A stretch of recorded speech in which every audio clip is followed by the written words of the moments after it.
Hello नमस्कार आप सभी को। तो कैसे हैं आप लोग? आशा करते हैं आप लोग ठीक होंगे, मस्त होंगे, पढ़ाई कर रहे होंगे। तो आज हमारा क्रैश कोर्स का चैप्टर नंबर 3 मानव जनन स्टार्ट होने जा रहा है। इससे पहले हमने 2 चैप्टर पढ़ लिया, जीवम जनन और पुष्पिपातम लैंगिक जनन पढ़ के खत्म कर लिया। हमने उनका क्वेश्चन भी कर लिया। उम्मीद करते हैं आप लोग देखे होंगे। तो आज हम लोग मानव जनन पढ़ने जा रहे हैं। मानव जनन पूरा चैप्टर पढ़ना है। तो हम कंटेंट सारा डिलीवर करेंगे, जो भी एग्जाम में आने वाला क्वेश्चन है, जितना भी पूछा जा सकता है हम सब पढ़ाएंगे आपको। बस क्या होगा, इस क्रैश कोर्स में हम लिखेंगे थोड़ा कम, ताकि क्या हो, जल्दी जल्दी से आपका क्रैश कोर्स जो हम स्टार्ट किए हैं वो जल्दी से जल्दी आपका चैप्टर खत्म हो, क्योंकि फिर आपको रिवीजन का भी टाइम चाहिए। तो हम कंटेंट पूरा पढ़ाएंगे, सिर्फ आपको ध्यान से सुनते जाना है। हम जो भी पढ़ाएंगे आपको थोड़ा एक्सप्लेन कर दिया करेंगे, बोल दिया करेंगे, ताकि अगर आपको लिखने का मन हो तो आप लिख भी सकते हैं। तो आइए हम लोग स्टार्ट करते हैं मानव जनन पढ़ना। हम लोग पढ़ रहे हैं मानव जनन। सबको पता है जनन क्या होता है। अपने जैसन संतति को जन्म देता है उसी को हम लोग जनन कह लेते हैं। जनन 2 प्रकार का होता है, लैंगिक और लैंगिक। ये सब चर्चा नहीं करेंगे, हम लोग फर्स्ट चैप्टर में पढ़ के खत्म कर लिए हैं। हम लोग यहाँ पढ़ना शुरू करेंगे मानव में जनन। तो सबको पता है मानव में जनन किस तरह का होता है, लैंगिक जनन होता है।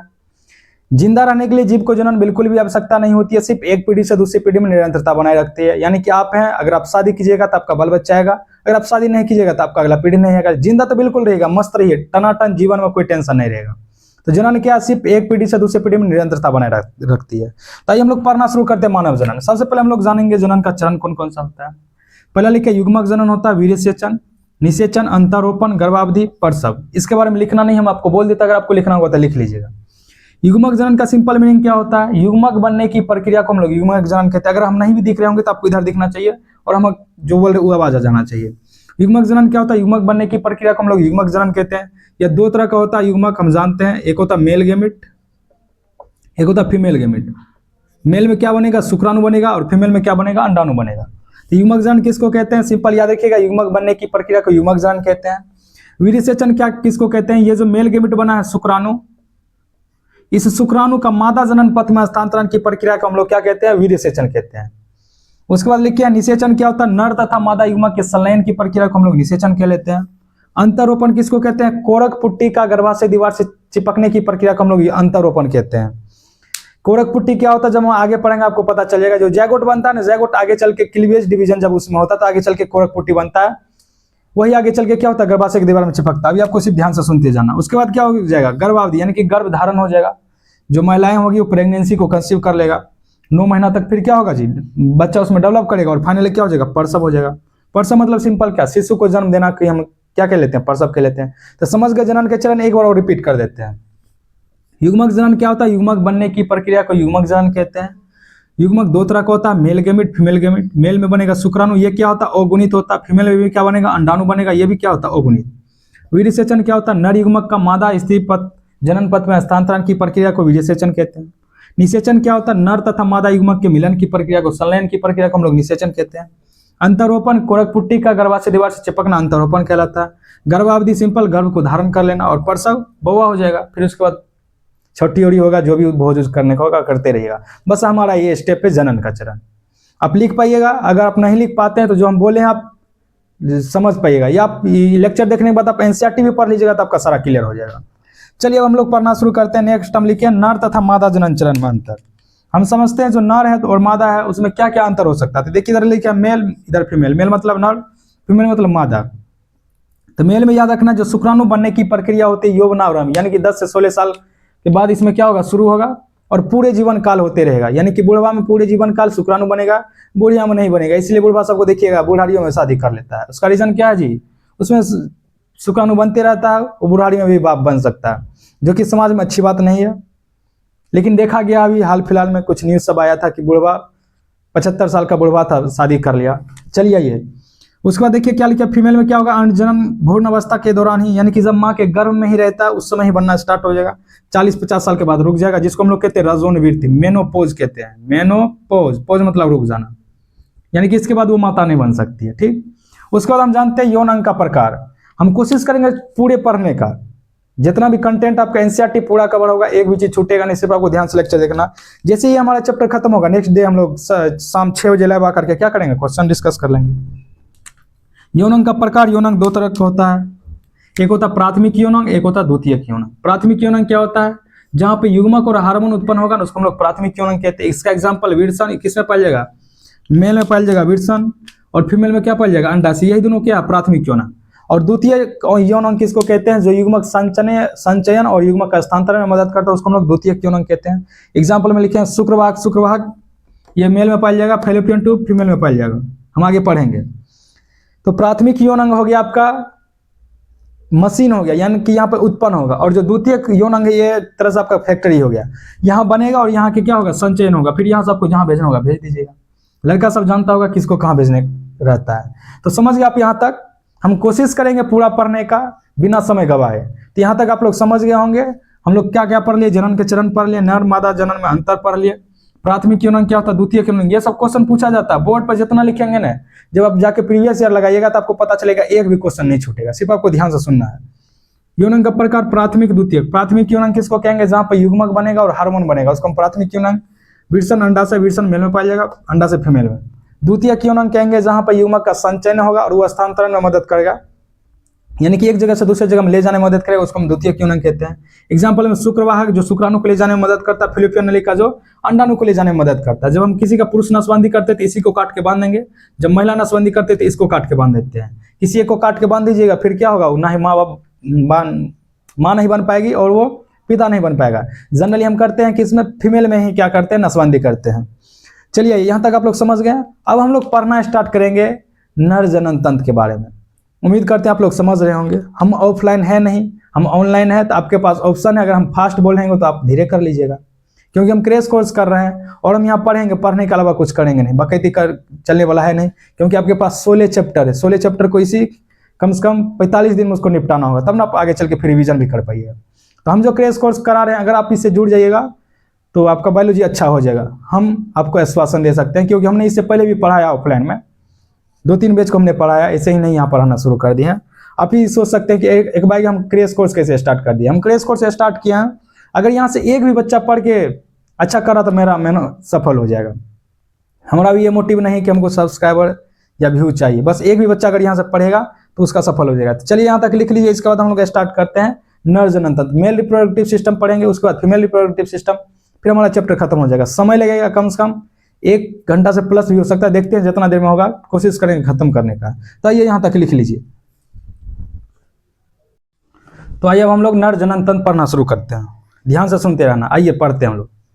नर जनन तंत्र के बारे में पढ़ना स्टार्ट किया। हम बोल रहे हैं कि नर जनन तंत्र श्रोणी क्षेत्र में प्रेजेंट रहता है। श्रोणी क्षेत्र मतलब दोनों टांग के बीच की जगह को हम लोग श्रोणी क्षेत्र कहते हैं, ठीक। नर जनन तंत्र में हमको पढ़ना क्या क्या है? सबसे पहले पढ़ना है टेस्टिस के बारे में, जो कि प्राथमिक यौन अंग है। फिर हम लोग पढ़ेंगे सहायक नलिका के बारे में पढ़ेंगे। आइए देखिए क्या क्या लिखे हैं। यह श्रोणी क्षेत्र में उपस्थित होता है, इसमें शामिल क्या क्या है? सबसे पहले पढ़ेंगे विरसन के बारे में, यह प्राथमिक यौन अंग है। 1 पर देख के डिग्री दे देंगे, इसका मतलब समझिएगा प्राथमिक। 2 पर डिग्री द्वितीय, 3 पर तृतीय, ठीक। आगे हम कहीं लिखेंगे तब समझिएगा। यह प्राथमिक यौन अंग है। विरसन प्राथमिक यौन अंग, इसका कहने का मतलब है कि विरसन में ही शुक्राणु और एंड्रोजन नामक हार्मोन उत्पन्न होगा। विरसन में हम आपको पढ़ाई से पहले कि प्राथमिक यौन अंग क्या होता है, जहां पे युग्मक बनेगा और हार्मोन बनेगा। तो हम पढ़ेंगे टेस्टिस के बारे में, पढ़ेंगे सहायक नलिका के बारे में, उसके बाद पढ़ेंगे सहायक नलिका माता, विरसन जालिका, शुक्रवाहिका, अधिविरसन और शुक्रवाहक। उसके बाद हम पढ़ेंगे सहायक ग्रंथि। सहायक ग्रंथि में हम पढ़ेंगे शुक्राशय के बारे में, पुरस्थ ग्रंथि, बलवोरेत्र ग्रंथि, कोपर्स ग्रंथि। इसका क्या क्या काम होता है ये भी पढ़ेंगे आपको। शुक्राशय 2टा होता है, यानी कि सिंगल नहीं रहेगा। पुरस्थ ग्रंथि 1 रहेगा, यानी कि सिंगल रहेगा। बलवोरेत्र 2 रहेगा, तो उसको हम लोग क्या कहते हैं? जोड़ा कहते हैं। आप लोग से ज्यादा जान सकता है इस जोड़ा के बारे में। चलिए उसके बाद देखिए 4 में हम बाह्य जननेंद्रिय सीसन के बारे में पढ़ेंगे, जिसको हम लोग इंग्लिश में पेनिस कहते हैं, ठीक। चलिए सबसे पहले हम पढ़ते हैं टेस्टिस के बारे में। तो ध्यान से सुनिएगा। टेस्टिस के प्राथमिक, टेस्टिस मतलब विरसन होता है, यह एक प्राथमिक यौन अंग है। यहाँ पे युग्मक बनेगा और हार्मोन बनेगा। ये एक जोड़ा यानी कि 2टा रहता है। उसके बाद हम बोल रहे हैं कि टेस्टिस जो है एक थैलीनुमा संरचना में प्रेजेंट रहता है, जिसको हम लोग स्क्रोटम कहते हैं। ये इस तरह से इमेजिन करिए, ये नजर आ रहा है, यहाँ तक दिख रहा होगा। ये आपका एक थैली है, ठीक। इसके अंदर क्या होगा? विरसन प्रेजेंट होगा। ये जिसमें प्रेजेंट रहेगा उसको हम लोग क्या कहेंगे? विरसन कोश, जिसको हम इंग्लिश में क्या कहते हैं? स्क्रोटम कहते हैं। तो विरसन एक थैलीनुमा संरचना में प्रेजेंट रहता है, जिसको हम लोग विरसन कोश कहते हैं। विरसन कोश का काम क्या होता है कि आपके शरीर का जो तापमान है कितना होता है? 37 डिग्री सेल्सियस, उससे 2 से 2.5 डिग्री सेल्सियस कम करके रखेगा आपके विरसन के तापमान को, ताकि क्या हो? शुक्राणु बन सके। शुक्राणु बनने के लिए 35 डिग्री सेल्सियस मान के लिए चाहिए। तो आपके शरीर का तापमान कितना? 37 है। तो विरसन कोश क्या करेगा? जिसमें टेस्टिस प्रेजेंट रहेगा उसके तापमान को 2 से 2.5 डिग्री सेल्सियस कम कर देगा, ताकि शुक्राणु बन सके। शुक्राणु बनना जरूरी है, अगर शुक्राणु नहीं बनेगा तो फिर अंडाणु जाकर मिलेगा कैसे, अंडाणु नहीं मिलेगा तो निषेचन नहीं होगा, बौआ नहीं होगा। कुल मिलाकर हमको अभी बौआ जन्म देना है। इसके बाद जो हम चैप्टर पढ़ेंगे ना जनन स्वास्थ्य, तो हम देखेंगे अलग अलग प्रकार का मेथड होता है किस तरह से हम बौआ को जन्म नहीं देंगे। अलग अलग तरह का मेथड होता है जिसमें कि परमानेंट भी होता है, टेम्पोररी भी होता है, वो आगे पढ़ेंगे। तो ये देखिए हम विरसन के बारे में क्या क्या लिखे। ये प्राथमिक यौन अंग है, एक जोड़ा होता है, एक जोड़ा मतलब 2टा रहेगा। इसका लेंथ जो होता है 4 से 5 सेंटीमीटर, विथ डब्ल्यू मतलब विथ चौड़ाई होता है 2 से 3 सेंटीमीटर। आगे हम लिखे हैं कि यह विरसन कोष नामक थैली में बाहर, शरीर के बाहर प्रेजेंट रहता है। क्यों प्रेजेंट रहता है आप समझ गए। जिस थैली में प्रेजेंट रहेगा उसको हम लोग विरसन कोष कहते हैं। इसका काम क्या होता है, टेस्टिस का, इसका मुख्य काम होता है शुक्राणु तथा टेस्टोस्टेरोन हार्मोन बनाना, एंड्रोजन हार्मोन जिसको हम बोलते हैं, मेल हार्मोन होता है। विरसन कोष का काम क्या होता है, ये 2 से 2.5 डिग्री सेल्सियस तापमान शरीर के तापमान से कम रखने में मदद करता है। फिर से सुनिए, जो विरसन कोष है आपके विरसन का तापमान 2 से 2.5 डिग्री सेल्सियस कम करके रखेगा ताकि आप में शुक्राणु बन सके। फिर से सुनिएगा, ये आपका थैली है, इसके अंदर विरसन प्रेजेंट रहेगा जिसको हम लोग क्या कहते हैं, इसको कह देंगे विरसन कोष। इस विरसन कोष का काम है आपके शरीर के तापमान से 2 से 2.5 डिग्री सेल्सियस कम करके रखना ताकि शुक्राणु बन सके। तो किसके लिए जरूरी है टेम्परेचर, शुक्राणु जनन के लिए। तो समझ गए आप लोग यहाँ तक विरसन के बारे में क्या क्या लिखे हैं। अब हम इसके बाद पढ़ेंगे विरसन का संरचना। जैसा कि हमने लॉन्ग ड्यूरेशन जब कोर्स पढ़ते हैं तो वहाँ पूरे डिटेल में पढ़ाया जाता है, यहाँ भी आपको पढ़ाएंगे, कंटेंट पूरा पढ़ाया जाएगा, लॉन्ग हो या शॉर्ट हो। तो हम विरसन के संरचना में पढ़ेंगे कि विरसन के ऊपर एक लेयर होता है जिसको हम लोग ट्यूनिका एल्बुजिनिया कहते हैं। वो ट्यूनिका एल्बुजिनिया क्या करेगा, विरसन को 250 भाग में बांट देगा जिसको हम लोग विरसन पालिका कहेंगे। उस विरसन पालिका में 1 से लेकर के 3 अति कुंडलित संरचना पाया जाएगा जिसको हम लोग शुक्रजनक नलिका कहेंगे। उसी शुक्रजनक नलिका के अंदर क्या बनेगा, शुक्राणु। फिर हम जानेंगे कि उस शुक्रजनक नलिका के अंदर 2 तरह का कोशिका पाया जाएगा, एक पाया जाएगा नर जर्म सेल, एक पाया जाएगा सर्टोली सेल। हम मुंह से जो भी बोल रहे हैं समझिए, क्वेश्चन बन रहा हुआ, आपके एग्जाम में क्वेश्चन पूछा जाएगा, आपसे पूछा जाएगा बताइए शुक्रजनक नलिका में कितने कोशिका होते हैं, 2 कोशिका होते हैं। शुक्रजनक नलिका के अंदर की बात कर रहे हैं, शुक्रजनक नलिका के बाहर एक कोशिका होता है जिसको हम लोग कहते हैं leading cell. Leading cell androgen नाम का हार्मोन संश्लेषित करेगा। फिर से सुनिए, आपसे पूछा जाएगा बताइए एंड्रोजन हार्मोन कौन संश्लेषित करेगा, तो आप याद रखिएगा लीडिंग सेल संश्लेषित करेगा। और शुक्रजनक नलिका के अंदर 2 सेल पाया जाएगा, एक पाया जाएगा नर जर्म सेल, एक पाया जाएगा सर्टोली सेल। सर्टोली सेल का काम क्या होता है, इस शुक्राणु को पोषण प्रदान करेगा। और नर जर्म सेल क्या करेगा, आगे चल के अर्धसूत्री विभाजन के फलस्वरूप शुक्राणु का निर्माण करेगा। समझ आ रहा है यहाँ तक। एक बार और बोलते हैं, हम विरसन के बारे में पढ़ रहे हैं, विरसन क्या होता है समझ लिए। अब हम विरसन के संरचना में पढ़ेंगे कि विरसन के ऊपर एक लेयर होता है जिसको हम लोग ट्यूनिका एल्बुजिनिया कहते हैं। ये विरसन को 250 भाग में बांटता है जिसको हम लोग विरसन पालिका कहते हैं। इस विरसन पालिका में 1 से लेकर के 3 अति कुंडलित संरचना, हम जो एक लाइन बोल रहे हैं ना, समझिए आपका एनसीईआरटी का एक लाइन चटा जा रहा है। तो इस विरसन पालिका में क्या होगा, 1 से लेकर के 3 अति कुंडलित संरचना जिसको हम लोग शुक्रजनक नलिका कहेंगे। उस शुक्रजनक नलिका के अंदर शुक्राणु का निर्माण होगा। शुक्रजनक नलिका के बाहर कोशिका पाया जाएगा जिसको हम लोग लीडिंग सेल कहते हैं, जो एंड्रोजन नाम का हार्मोन संश्लेषित करेगा। और शुक्रजनक नलिका के अंदर 2 सेल पाया जाएगा, सर्टोली सेल और नर जर्म सेल। नर जर्म सेल का काम है आगे चल के अर्धसूत्री विभाजन के फलस्वरूप शुक्राणु बनाना। सर्टोली सेल का काम है कि ये शुक्राणु को पोषण प्रदान करना। समझ रहे यहाँ तक, बस जो अभी हम बोले वही यहाँ लिख देंगे। तो आइए यहाँ तक आप लोग लिख लीजिए। तो आइए अभी जो हमने आपको बताया विरसन का संरचना, उसको हम लिख दिया, ये ध्यान से देख लीजिएगा। देखिए हम संरचना में क्या लिखे हैं कि विरसन के ऊपर एक झिल्ली होता है, सघन आवरण होता है जिसको हम लोग क्या कहते हैं, ट्यूनिका एल्बुजिनिया कहते हैं। ये ट्यूनिका एल्बुजिनिया क्या करेगा, विरसन को 250 कक्ष में विभाजित करेगा जिसको हम लोग विरसन पालिका कहते हैं। इन्हें खाली जगह है, आपको हम बना के दिखाएंगे। उसका तो हम बोले कि विरसन पालिका में 1 से लेकर के 3 अति कुंडलित संरचना है। क्रैश कोर्स में वही टिक पाएगा जब वह ध्यान से सुनेगा, नहीं तो ऊपर से जाएगा, पता नहीं चलेगा। यही जब हम पढ़ाते हैं डिटेल कोर्स में तो इसमें कम से कम 15 लेक्चर लगेगा और समझ सकते हैं कि 1 लेक्चर में निपटाएंगे, तो अंतर है ना। लेकिन आपसे क्वेश्चन सारा बन जाएगा अगर आप ध्यान से सुनिएगा। हम फिर से सुनिएगा, हम बोल रहे हैं कि विरसन के ऊपर एक झिल्ली होता है जिसको हम लोग ट्यूनिका एल्बुजिनिया कहते हैं। ट्यूनिका एल्बुजिनिया 250 कक्ष में बांटेगा विरसन को जिसको हम लोग विरसन पालिका। विरसन पालिका के अंदर 1 से 3 लेकर अति कुंडलित संरचना पाया जाता है जिसको हम लोग शुक्रजनक नलिका कहते हैं। यहाँ से क्वेश्चन क्या बनेगा, आपसे पूछेगा बताइए शुक्राणु का निर्माण कहाँ होता था, बोल दीजिएगा विरसन में। अगर विरसन में भी पूछेगा कहाँ, तो कहिएगा शुक्रजनक नलिका में। अब आगे हम बोल रहे हैं कि शुक्रजनक नलिका का जब आप संरचना देखिएगा, जब ओकरा आप ट्रांसवर्सल सेक्शनल काट काटिएगा जिसको हम लोग अनुप्रस्थ काट कहते हैं, तो उसके आप देखिएगा कि जो शुक्रजनक नलिका होता है उसके बाहर और अंदर, बाहर लीडिंग कोशिका पाया जाता है जो एंड्रोजन नाम का हार्मोन संश्लेषित करेगा। यहाँ से सिंपल क्वेश्चन पूछेगा, बताइए लीडिंग कोशिका का काम क्या है, तब कहिएगा एंड्रोजन हार्मोन संश्लेषित करता है। आप पहले लेक्चर देख लीजिएगा, जब हम प्रीवियस ईयर क्वेश्चन कराएंगे ना, जब क्वेश्चन डिस्कस करेंगे, आप जाकर बनाइएगा, आपको अपने पता चलेगा हम क्या पढ़ रहे हैं। जब शुक्रजनक नलिका के अंदर देखिएगा तो वहाँ नर जर्म कोशिका पाया जाएगा और सर्टोली कोशिका। नर जन्म कोशिका शुक्राणु बनेगा अणुसूत्री विभाजन के फलस्वरूप, और सट्टोली कोशिका क्या करता है, शुक्राणु के विकास एवं सहायता और पोषण प्रदान करता है। अगर नहीं दिख रहा होगा तो बोल देते हैं, नर जन्म कोशिका में जब अणुसूत्री विभाजन होगा तो शुक्राणु बना लेगा। सट्टोली कोशिका शुक्राणुओं के विकास में सहायता एवं पोषण प्रदान करता है। सिंपल। अब से पूछा जाएगा बताइए नर जन्म कोशिका यानी कि शुक्राणु का क्या पोषण प्रदान करेगा, तो याद रखिएगा सट्टोली कोशिका। समझ गए इधर। अब इधर चलते हैं, अब हम पढ़ रहे हैं सहायक ग्रंथि। सहायक ग्रंथि तीनटा होता है, शुक्राशय होता है, पुरस्थ ग्रंथि होता है, कोपस ग्रंथि। एक मिनट रुकिएगा, अंगूठी भूल गया था जी, अंगूठी पहन के पढ़ेंगे तब ना बढ़िया लगेगा। चलिए आइए, सहायक ग्रंथि 3 गो होगा, शुक्राशय होगा, पुरस्थ ग्रंथि होगा, कोपस ग्रंथि। जना लिखे आप सिर्फ इसी तरह से याद रखिएगा, माइंड में सेट कर लीजिएगा, क्वेश्चन बनेगा। सबसे पहले देखिए क्या लिखिए, स्थान ये कहाँ पाया जाएगा, तो जो शुक्राशय होता है ये मूत्राशय के पीछे पाया जाता है। उम्मीद करता है आपको दिख रहा होगा, छोटा छोटा लिखेंगे फिर भी आपको दिख रहा होगा, यहाँ से क्वेश्चन बन जाएगा। मूत्राशय पीछे पाया जाएगा शुक्राशय, पुरस्थ ग्रंथि मूत्राशय के नीचे पाया जाएगा, कोपस ग्रंथि मूत्र मार्ग के बगल में पाया जाएगा। अब ये सोचिएगा लॉन्ग ड्यूरेशन वाला कोर्स जैसे पढ़ा है तो फिर समस्या न हो जाएगा जी, ढेर चैप्टर पढ़ना भी। अभी जानते हैं 13 चैप्टर बाकी है, अभी जेनेटिक्स बाकी है, सबके बाप है।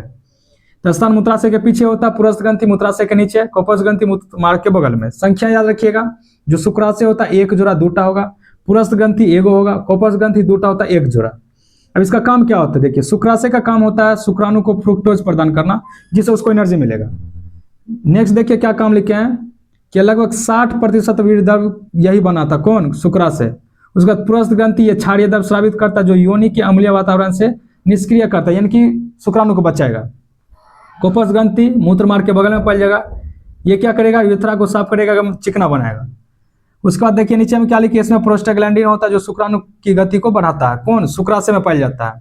और लगभग 60% जो वीर्य द्रव बनाएगा, कौन, यही शुक्राशय बनाएगा। तो यहाँ तक समझ गए हैं। अब आइए इसके हम आगे पढ़ते हैं, पहले एक छाप लीजिए। आइए इसको फिर से एक बार समझ लेते हैं। कोई गेट खटखटा रहा था इसलिए हमको जाना पड़ा, हॉस्टल में रहने दीजिए, ढेर सारा समस्या था, खाने के लिए बुला रहा था, खाने जाएंगे लेकिन आप लोग को पढ़ा के जाएंगे। चलिए फिर से एक बार देख लीजिएगा, हम लोग विरसन का संरचना देख रहे थे। विरसन के ऊपर एक झिल्ली होता है जिसको हम लोग ट्यूनिकल विजना कहते हैं। ट्यूनिकल विजना देखिए कुछ इस तरह से आपको बना के दिखाते हैं। ये मंग चलिए आपका टेस्टिस है, ठीक। हम बोले कि इसके ऊपर एक लेयर होता है, इसके ऊपर ऐसे ढेर सारा लेयर होता है। अभी आपको बस ऐसे याद रखना है, इतना डिटेल में नहीं पढ़ना आपको। ये ललका नजर आ रहा है, इसको हम लोग बोल रहे हैं ट्यूनिकल विजना। ये टेस्टिस को क्या करता है, 250 भाग में मान के इस तरह से बांटता है, ठीक। इसको हम क्या कहते हैं, विरसन पालिका कहते हैं। अब हम बोल रहे हैं कि इसमें 1 से लेकर के 3, 1 से लेकर के 3, 2, 3 इस तरह से 1 से लेकर के 3 इसमें अतिकुंडली संरचना पाई जाता है, जिसको हम लोग शुक्रजनक नलिका कहते हैं। इसी शुक्रजनक नलिका के अंदर क्या होता है, शुक्राणु का निर्माण। कहाँ से होता है, शुक्रजनक नलिका में, सर ई नरजन्म सेल कोशिका से बनेगा शुक्राणु। और इसी शुक्रजनक नलिका, ये है ना शुक्रजनक नलिका, इसके अंदर 2 सेल पाया जाएगा, नरजन्म सेल कोशिका, सट्टोली कोशिका। ये अणुसूत्री विभाजन करके शुक्राणु बनेगा, ये शुक्राणु को के विकास एवं सहायता में पोषण प्रदान करता है। और इस तरह से शुक्रजनक नलिका के खाली, जैसे ये मान के लिए शुक्रजनक नलिका है ना, गोले बना दिया, हटाते हैं। जब इसका देखिए काटिएगा तो ये मान चलिए शुक्रजनक नलिका, ये भी शुक्रजनक नलिका। इसके खाली स्थान को हम लोग कहते हैं अंतराली अवकाश। इस अंतराली अवकाश में देखिए बाहर में लीडिंग कोशिका पाई जाएगी। ये लीडिंग कोशिका एंड्रोजन नाम का हार्मोन संश्लेषित करेगा। इधर सहायक ग्रंथि 3टा होता है, शुक्राशय, पुरस्थ और कोपस ग्रंथि। शुक्राशय मूत्राशय के पीछे रहेगा, पुरस्थ मूत्राशय के नीचे, कोपस ग्रंथि मूत्र मार्ग के बगल में। अगर आप पढ़ रहे हैं ना तो आप चाहिएगा तो आप एनसीईआरटी लेके बैठिए। आप देखिएगा आपका एनसीईआरटी का खगोलायन कवर होगा, जबकि हम क्रैश कोर्स में पढ़ा रहे हैं, फिर भी आपका एनसीईआरटी का खगोलायन कवर होगा। शुक्राशय मूत्राशय के नीचे होगा, पुरस्थ मूत्राशय के नीचे, सॉरी मूत्राशय के पीछे, ये मूत्राशय के नीचे, ये मूत्र मार्ग के बगल में। संख्या शुक्राशय 1 जोड़ी 2टा रहेगा, पुरस्थ 1 रहेगा, कोपस 2टा रहेगा। एक काम क्या होता है, शुक्राणु को फ्रुक्टोज प्रदान करना, जो इसको एनर्जी प्रोवाइड करता है। यही जो शुक्राशय से जो निकलता है ना, लगभग 60% वीर्य द्रव बनाता है ये अकेले शुक्राशय। उसके बाद पुरस्थ ग्रंथि क्षारीय द्रव स्रावित करता है, जो योनि के अम्लीय वातावरण को निष्क्रिय करता है। और इस तीनों सबसे आपको लग रहा होगा कि अलग अलग स्रावित करता है, अलग अलग नहीं। इस तीनों से जो स्राव निकलता है ना, उसको हम लोग कहते हैं शुक्रिय प्लाज्मा, उसी में शुक्राणु उपस्थित रहता है। जब आप क्या करते हैं, इंसेमिनेट करते हैं, यानी कि जब आपके अंदर से वीर्य निकलता है तो वीर्य में शुक्राणु रहता है और सेमिनल प्लाज्मा रहता है। यानी कि इस तीनों से जो निकलेगा ना, उसको हम कहेंगे सेमिनल प्लाज्मा, या जिसको हम लोग सक्रिय प्लाज्मा कहते हैं हिंदी में। सक्रिय प्लाज्मा और शुक्राणु रहेगा उसमें। शुक्राणु अकेले नहीं रहता। वीर्य का मतलब होता है, अब सुने होंगे कि जो प्रवचन करते हैं बाबा लोग, वो कहते हैं कि वीर्य को नहीं नष्ट करना चाहिए। वीर्य को नष्ट करने से क्या होगा जी, आपका जो मानसिक स्थिति है ना, याद करने का क्षमता, वो सब भूल जाइएगा, शरीर में कमजोरी लगने लगेगा। तो लड़का लोग इस बात को ज़्यादा बेटर से जानते होंगे कि सब हो जाता है। तो सक्रिय प्लाज्मा और जो शुक्राणु रहता है, उस दोनों को मिला के हम लोग बोलते हैं वीर्य। अगर किसी व्यक्ति का जब नसबंदी कर देते हैं तो सेमिनल प्लाज्मा तो होता है, लेकिन शुक्राणु वाला रास्ते काट देते हैं। तो सेमिनल प्लाज्मा रहेगा, ग्लैंड से तो सब कुछ निकल ही रहेगा, आपका मशीन भी टंच रहेगा, टनाटन रहेगा, खाली क्या होगा, बाप नहीं बन पाएगा। जब आपका हम नसबंदी करेंगे तो शुक्राणु भी बनेगा, आप में हार्मोन भी बनेगा, बस क्या होगा जी, शुक्राणु आगे नहीं पहुंच पाएगा, हम रास्ते को बंद कर देंगे। ठीक है, उसके बाद देखिए क्या लिखिए इसमें, प्रोस्टाग्लैंडिन होता है जो शुक्राणु को गति को बढ़ाता है, ये शुक्राशय। जब हम आगे पढ़ेंगे निषेचन तो उस समय क्या होता है, 20 से 30 करोड़ यानी कि 200 से 300 मिलियन शुक्राणु एक बार में निकलता है। लड़का लोग पाप कर रहा है बच्चों, इससे समझ रहा कितने पाप हो रहा है आप लोग से। 200 से 300 मिलियन यानी कि 20 से 30 करोड़ शुक्राणु निकलता है। निषेचित क्या को करेगा, एगो। तो ये क्या करेगा, शुक्राशय और गति को बढ़ाता है। जे तेज भागेगा वही रेस कर जीत करके आगे अंडाणु को निषेचित करेगा और बच्चा बन जाएगा। आगे हम पढ़ाएंगे कि एक समय पे क्यों निषेचित होगा, इसका क्या कारण है, ढेर सारा कारण निषेचित होता है, तो समझ गया। उसके बाद देखिए पुरुष ग्रंथि क्षारीय स्रावित करेगा जो योनि के अम्लीय वातावरण को निष्क्रिय करेगा ताकि शुक्राणु पहुंच पाए अंडाणु तक। ठीक, कोपस ग्रंथि मूत्र मार्ग के बगल में होगा, एक जोड़ा यूरेथ्रा को साफ एवं चिकना बनाने में मदद करता है ताकि शुक्राणु खटाक से निकल जाए। और याद रखिएगा जो मानव में होता है यानी कि मेल में जो होता है, नर में शुक्राणु और यूरिन यानी कि मूत्र और शुक्राणु यानी कि सीमेन निकलने के लिए अलग अलग रास्ता नहीं होता है, एक ही रास्ता होता है। यूरेथ्रा से ही क्या होगा, स्पर्म निकलेगा, यूरेथ्रा से ही यूरिन निकलेगा, लेकिन एक समय पर कोई एगो निकलेगा, ये नहीं कि दोनों साथ ही निकलेगा, ऐसा हो ही नहीं सकता है। समझ गए आप लोग यहाँ तक, ताइए इसको लिख लीजिए। इसके बाद हम लोग आपको पढ़ा देंगे जो भी हम बोले कि शुक्रिय प्लाज्मा क्या होता है, सीमेन प्लस सीमेन क्या होता है यानी कि वीर्य क्या होता है, शुक्रिय प्लाज्मा प्लस शुक्राणु को हम लोग क्या कहते हैं, सीमेन यानी कि वीर्य कह लेते हैं। लिख लीजिए, इसके बाद हम आगे पढ़ते हैं, छापिए करा। तो आइए नेक्स्ट हम लोग पढ़ते हैं शुक्रिय प्लाज्मा के बारे में। अभी हम सहायक ग्रंथि के बारे में पढ़ लिया। शुक्रिय प्लाज्मा का सिंपल मीनिंग होता है जो उस सहायक ग्रंथि से तीनों से जो निकलेगा ना, एक वो तीनों अलग अलग नहीं निकलता है, तीनों एक साथ जब मिलकर निकलेगा, हम देखें कि अलग अलग क्या निकलता है, क्या काम होता है, तीनों जो एक साथ मिलता है उसी के सम्मिलित रूप को हम लोग क्या कहते हैं, शुक्रिय प्लाज्मा कहते हैं। देखिए लिख दिया है, शुक्रिय प्लाज्मा क्या होता है, सहायक ग्रंथि के कुल स्राव यानी कि 3 गो सहायक ग्रंथि था ना, तीनों से जो मिले निकलेगा उसी को हम लोग शुक्रिय प्लाज्मा कहते हैं। शुक्रिय प्लाज्मा में की पाया जाएगा, देखिए आयन पाया जाएगा, एंजाइम्स पाया जाएगा, फ्रुक्टोज पाया जाएगा, म्यूकस पाया जाएगा।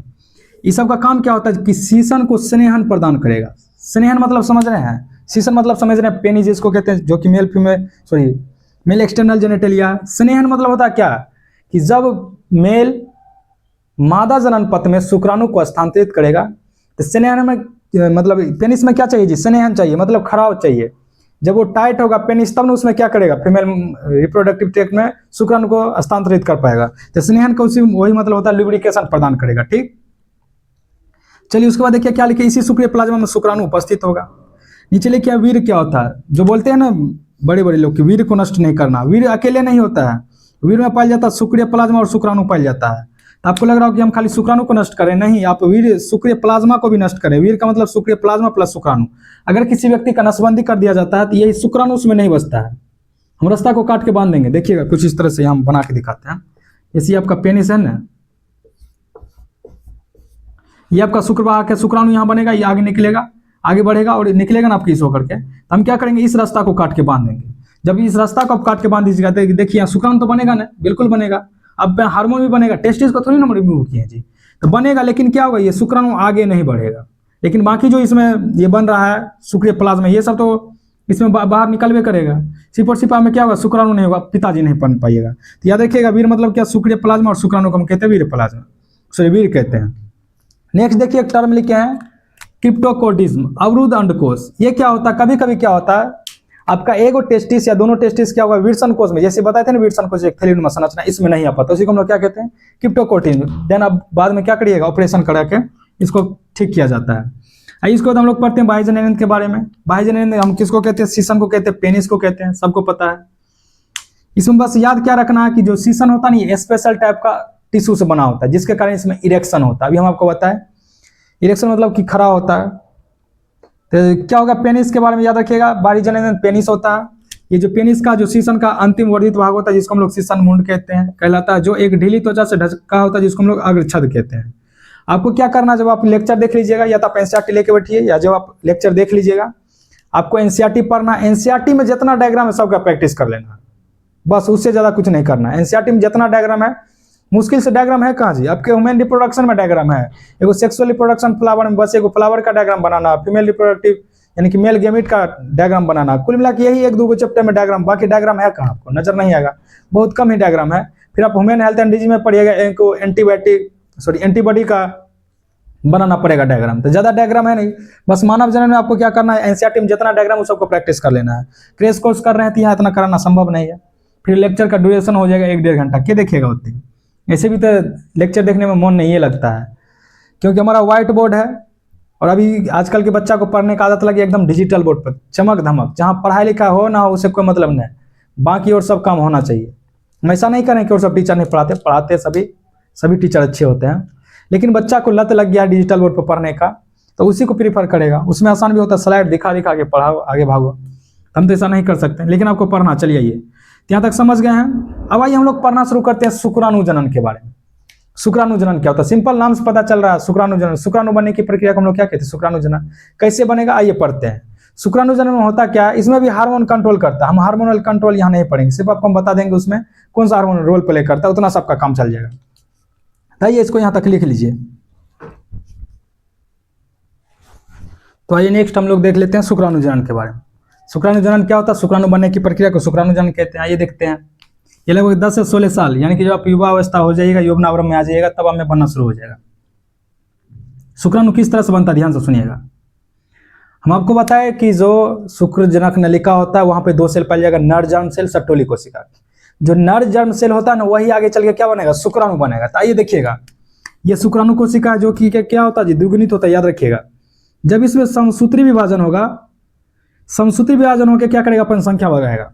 समसूत्री और सूत्री जिसको समझ में नहीं आता, इधर ध्यान से सुनिएगा, आप आसानी से समझिएगा।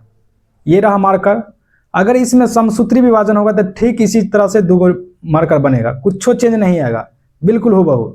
अगर एक सूत्री विभाजन होगा तो 2 भाग में बढ़ जाएगा। अब लड्डू से समझिए, एक लड्डू है आपके पास, अगर उसमें समसूत्री विभाजन होगा तो ठीक उसी तरह का 2 लड्डू और बन जाएगा, कुछ में चेंज नहीं। और सूत्री होगा तो सिंपल क्या होगा, वही लड्डू 2 भाग में टूट जाएगा। अभी समझने के लिए बस इतना ही समझते हैं। जब हम क्लास 11 में सेल डिवीजन आपको पढ़ाएंगे ना, कोशिका विभाजन, वहाँ पूरे डिटेल में पढ़ाते हैं सेल डिवीजन में क्या होता है, सूत्री क्या होता है, समसूत्री, एनाफेज, टेलोफेज, पैकेटिन, जैगोटिन, छोड़ी उधर नहीं जाते हैं। आइए, तो हम बोले शुक्राणु कोशिका, जब इसमें समसूत्री विभाजन होगा अपन संख्या बढ़ा लिया। अब हम किसी एगो को पकड़ते हैं और समझना शुरू करते हैं। इसका 3 स्टेप होता है शुक्राणु जनन का। पहला होता है स्पर्मेटोसाइटोजेनेसिस, दूसरा होता है स्पर्मियोजेनेसिस, तीसरा होता है स्पर्मिएशन। अब समझ पाइएगा आसानी से, देखिए ये कोशिका है, शुक्राणु कोशिका है, इसमें सबसे पहले होगा स्पर्मेटोसाइटोजेनेसिस। नाम से पता चला, जेनेसिस मतलब कुछ बन रहा है। स्पर्मेटोसाइटोजेनेसिस मतलब होता है कि ये जो शुक्राणु कोशिका है, इसके साइटोप्लाज्म में वृद्धि होगा। ये ब्लू कलर का दिख रहा है, ये ब्लैक कलर का जो दिखा है, इसमें कुछ बढ़ोतरी हो वो दिखा है। जब इसमें स्पर्मेटोसाइटोजेनेसिस हो जाएगा तो इसको हम कहते हैं प्राथमिक शुक्राणु कोशिका, बन गया प्राथमिक शुक्राणु कोशिका। फिर अब क्या होगा, इस प्राथमिक शुक्राणु कोशिका में प्रथम अर्धसूत्री विभाजन होगा और बनेगा द्वितीयक शुक्राणु कोशिका। बताए थे जहां पे 2 पर डिग्री देंगे मतलब समझिएगा द्वितीयक, 1 पर डिग्री देंगे प्राथमिक, 3 पर देंगे तृतीयक, इस तरह से आपको समझाए थे। अब ये क्या बन गया, द्वितीयक शुक्राणु कोशिका बन गया। अब क्या होगा, ये द्वितीयक शुक्राणु कोशिका में जब फिर से मियोसिस डिवीजन होगा, यानी कि द्वितीयक अर्धसूत्री विभाजन होगा, तो ये बन जाएगा शुक्राणु परशु, स्पर्मेटिड बन जाएगा। अब हम बोल रहे हैं कि इस शुक्राणु परशु से बनेगा क्या, शुक्राणु। तो इस शुक्राणु परशु से शुक्राणु बनने की प्रक्रिया को हम लोग बोलते हैं स्पर्मियोजेनेसिस। और अब ये शुक्राणु बना था कहाँ, मतलब कहाँ बना है, शुक्रजनक नलिका में। जब शुक्रजनक नलिका से बाहर निकल जाएगा तो उसको हम लोग बोलते हैं स्पर्मिएशन। समझे, नीचे नहीं दिख रहा है आपको, अगर नहीं दिख रहा होगा तो देख लीजिएगा, ये शुक्राणु है, इन्हें दिखा देते हैं आपको, ये शुक्राणु है। तो फिर से समझिए 3 स्टेप क्या क्या है। शुक्राणु जनन पढ़ रहे हैं, ये शुक्राणु कोशिका है, जब इसमें समसूत्री विभाजन होगा अपन संख्या बढ़ोतरी कर लेगा। हम एगो में पढ़ रहे हैं किस तरह से होगा, ठीक इसी तरह से सब में प्रक्रिया होते रहता है। इन्हें देखिए ना, आपको एगो डाटा लेके आप सुन के चौंक जाइएगा। आप लोग जो पाप कर रहे हैं ना, अभी पाप निकल जाएगा सब। Spermatocytogenesis, increase in cytoplasmic content बढ़ गया, एक में बन जाएगा प्राथमिक शुक्राणु कोशिका। अभी इसमें जब प्रथम और सूत्री विभाजन होगा तो बनेगा द्वितीयक शुक्राणु कोशिका बन जाएगा। फिर से जब द्वितीयक शुक्राणु कोशिका में मियोसिस यानी कि अर्धसूत्री विभाजन 2 होगा तो बन जाएगा शुक्राणु परशु, और शुक्राणु परशु से क्या बन जाएगा, शुक्राणु बन जाएगा। इधर हम शुक्राणु का संरचना लिखे हैं। इसमें हार्मोन किस तरह से कंट्रोल करता है हम लॉन्ग कोर्स में पढ़ते हैं, आपको समझने की जरूरत नहीं है। जितना क्वेश्चन पूछा जाएगा आपको यहाँ से बन जाएगा। चलिए शुक्राणु का संरचना देख लेते हैं अब हम। कुछ इस तरह से आपको संरचना नजर आएगा। इसका 3 गो पार्ट होगा, एक होगा हेड वाला पार्ट, गर्दन वाला पार्ट, मध्यखंड, एगो पुछड़ी हो जाएगा। ठीक, शीर्ष वाला पार्ट यानी कि हेड वाला पार्ट में क्या होगा, देखिए प्लाज्मा मेम्ब्रेन होगा, ये अग्रपिंडक जिसको हम लोग एक्रोसोम कहते हैं, जिसमें स्पर्म लाइसिन पाया जाता है। यही क्या करेगा जी, अंडाणु में अंदर घुसने में मदद करता है, रास्ता क्लियर करेगा ये स्पर्म लाइसिन। ये हो गया केंद्रक गुणसूत्री पदार्थ माइटोकॉन्ड्रिया। आपसे पूछा जाएगा कि बताइए शुक्राणु का किस भाग में माइटोकॉन्ड्रिया पाया जाता है, तो आप कहिएगा मध्य भाग में। माइटोकॉन्ड्रिया क्या करता है, इसको हम जानते हैं किस नाम से, ऊर्जा का घर जानते हैं। Mitochondria is the powerhouse of the cell. ये क्या करेगा, शुक्राणु को ऊर्जा प्रदान करता है। ये पूछ रही इसको चलने में मदद करेगा, खटाखट खटाखट। ये मध्य भाग हो गया, गर्दन वाला ये हेड वाला भाग हो गया। बस इससे ज्यादा आपसे क्वेश्चन नहीं पूछा जाएगा। आपसे पूछा जाएगा बताइए शुक्राणु का किस भाग में पाया जाता है, ये माइटोकॉन्ड्रिया, तब कहिएगा मध्य भाग में। एक्रोसोम कहाँ पाया जाता है, हेड वाला पार्ट में। एक्रोसोम का काम क्या होता है, इसमें स्पर्म लाइसिन पाया जाता है, ये रास्ता को क्लियर करेगा, शुक्राणु को अंडाणु में घुसने में मदद करेगा। अंडाणु के ऊपर एक जोना पेलिसुडा लेयर होता है, हम आगे हम पढ़ेंगे जब मादा जनन तंत्र पढ़ेंगे। तो यहाँ तक समझ गए। नोट में देखिए एक चौंकाने वाला डाटा लिखे हैं, लड़का लोग ध्यान से सुनिएगा। एक एजुकेशन यानी कि जब एक बार बाहर निकलता है तो 2.5 से लेकर के 5 ml वीर बाहर निकलता है, समझ रहे हैं, शरीर को खत्म कर देगा। और इसमें 200 से 300 मिलियन, सुन के कुछ लग रहा है, यानी कि 20 से 30 करोड़ शुक्राणु उपस्थित होता है। यानी कि एक बार जब आप वीर्य को निकालते हैं तो उसमें आप 20 से 30 करोड़ शुक्राणु को नष्ट कर देते हैं, करोड़ में, समझ रहे हैं, डाटा आपको पता चल रहा है, 20 से 30 करोड़। अब समझिए कि कितना ज्यादा कंपटीशन होता होगा जब अंडाणु को निषेचित करने के लिए जाता हो। यानी कि अपना लोग क्या है जी, एक्सीडेंटल प्रोडक्ट, गलती से एगो अंडाणु को निषेचित कर दिया, एगो शुक्राणु अपना लोग बन गए हैं। तो अपना लोग खुद एक कंपटीशन से निकले, माँ के गर्भ में भयंकर कंपटीशन। बताइए एगो अंडाणु को 20 से 30 करोड़ शुक्राणु गया था भेदे ले, कुछ रास्ते में मर गया, कुछ पहुंचते पहुंचते खत्म होते होते सिर्फ एगो बचा। एगो जब उसको क्या किया, निषेचित कर दिया था, अपना लोग बन गए हैं। आगे आपको पढ़ाएंगे मादा जनन तंत्र जब पढ़ेंगे। तो जोना पेलुसिडा में क्या होता है, कुछ केमिकल चेंजेज हो जाता है। जब एगो शुक्राणु उसको विभेदित कर देगा वो अपने में चेंज कर लेता है, फिर दूसरा कोई नहीं जा सकता है, नहीं तो ढेर सारा हो जाएगा।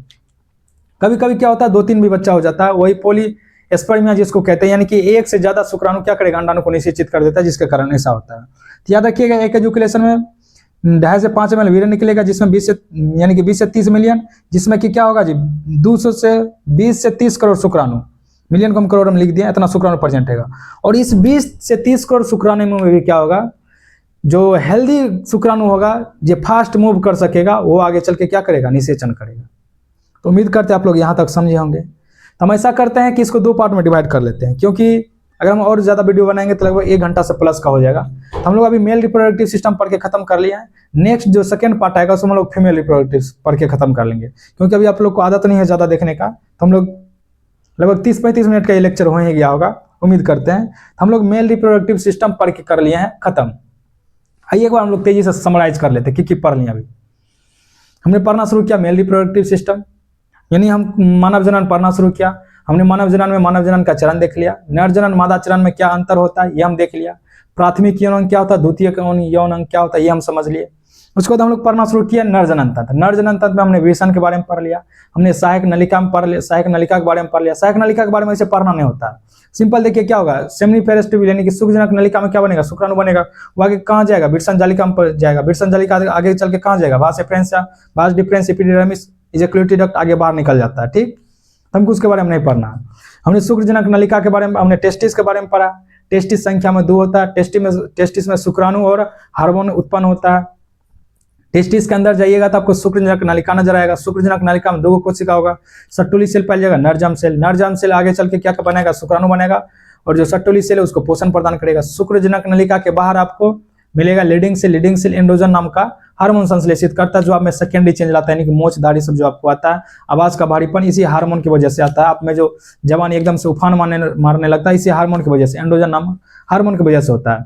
फिर हमने पढ़ा शुक्राणु जनन क्या होता है, शुक्राणु बनने की प्रक्रिया। फिर हमने ये शुक्राणु का संरचना पढ़ लिया, सेमिनल प्लाज्मा पढ़ लिया। इस चैप्टर को हमको लगता है कि आप लोग इतना बार पढ़ लिए होंगे कि अब आप लोग आसानी से समझ जाइएगा। तो आप करिएगा कि आप लेक्चर देख लीजिएगा, यहाँ से आपको सिर्फ और सिर्फ क्या करना, मेल रिप्रोडक्टिव सिस्टम को पढ़ के खत्म कर लेना है। यहाँ से लेक्चर देख करके एनसीईआरटी पढ़ लीजिएगा, और प्रीवियस ईयर क्वेश्चन में जितने क्वेश्चन पूछल गया था मेल वाला कम से कम आप पढ़ के खत्म कर लीजिएगा। तो नेक्स्ट क्लास में हम लोग आएंगे तो फीमेल रिप्रोडक्टिव सिस्टम को पढ़ के खत्म कर लेंगे, नहीं तो वीडियो का ड्यूरेशन ज्यादा हो जाएगा, 45 से 1 घंटा हो जाएगा, तो फिर उतना देर तक आप देख नहीं पाइएगा। तो हम लोग मेल रिप्रोडक्टिव सिस्टम पढ़ लिया। आपका काम क्या है, आपको लेक्चर देखना है, एनसीईआरटी पढ़ना, जाके क्वेश्चन बना लेना खटाक से। सब्जेक्ट बी का प्रैक्टिस आप लोग क्वेश्चन बैंक से करिएगा, लिख लिख के करना प्रैक्टिस। इस नहीं कि मुंह से पढ़ लिया हो गया, उस समय दिमाग में नहीं आएगा एग्जाम हॉल में। एग्जाम हॉल में जो प्रेशर होता है अलग से ही प्रेशर आपको फील होने लगेगा। 3 घंटा यूँ बीतेगा आपको पता ही नहीं चलेगा, आपको लगेगा कि आए बैठ के भाग गए। ऐसे क्लास में तो पता चलता होगा बाप कितनी देर से बैठल हैं, लेकिन एग्जाम हॉल में ना नहीं होता, आइएगा बैठिएगा भाग जाइएगा, पता नहीं चलेगा समय। तो आपको सब्जेक्टिव का क्वेश्चन लिख लिख के प्रैक्टिस करना है। ऑब्जेक्टिव हम आपको करा देंगे, सब्जेक्टिव इसलिए नहीं कराते हैं कि सब्जेक्टिव में एक तो बच्चा इंटरेस्ट नहीं लेता है, क्योंकि अलग अलग जगह से पढ़ा होता है, फिर उसको और कन्फ्यूजन हो जाएगा, ये मास्टर ये बता रहा है, ये बता रहा है। पढ़ाते सबको एक है, लेकिन बताने का तरीका अलग अलग होता है। सब्जेक्टिव में हम कुछ और बनाएंगे, आप पहले और कुछ पढ़े होंगे तो कन्फ्यूज हो जाएगा। तो हम ऑब्जेक्टिव आपको सारा करा देंगे 16 के 16 चैप्टर का। सब्जेक्टिव आपको प्रीवियस ईयर क्वेश्चन बैंक से बना लेना है। यहाँ लेक्चर अटेंड करिए, जाके एनसीईआरटी पढ़िए, तुरंत क्वेश्चन बनाइए। अभी 2 महीना आपके दिमाग में खाली क्वेश्चन चले के चाहिए और कुछ हो नहीं। जैसे आपको हम शुरू में बता दिए थे कि अगर रात में सपना में आपको क्वेश्चन आने लगा तो समझिए आपका तैयारी मस्त चल रहा है। तो चलिए हम लोग मेल रिप्रोडक्टिव सिस्टम पढ़ के खत्म कर लिए। नेक्स्ट पार्ट में हम लोग फीमेल रिप्रोडक्टिव सिस्टम खत्म कर लेंगे, उसके बाद हम लोग इसका क्वेश्चन करेंगे, फिर जनरल स्वास्थ्य पढ़ना शुरू करेंगे। तो मिलते हैं नेक्स्ट क्लास में, तब तक आप लोग पढ़ते रहिए, मस्त रहिए, स्वस्थ रहिए, व्यस्त रहिए। और लास्ट में क्या बोलेंगे, धन्यवाद।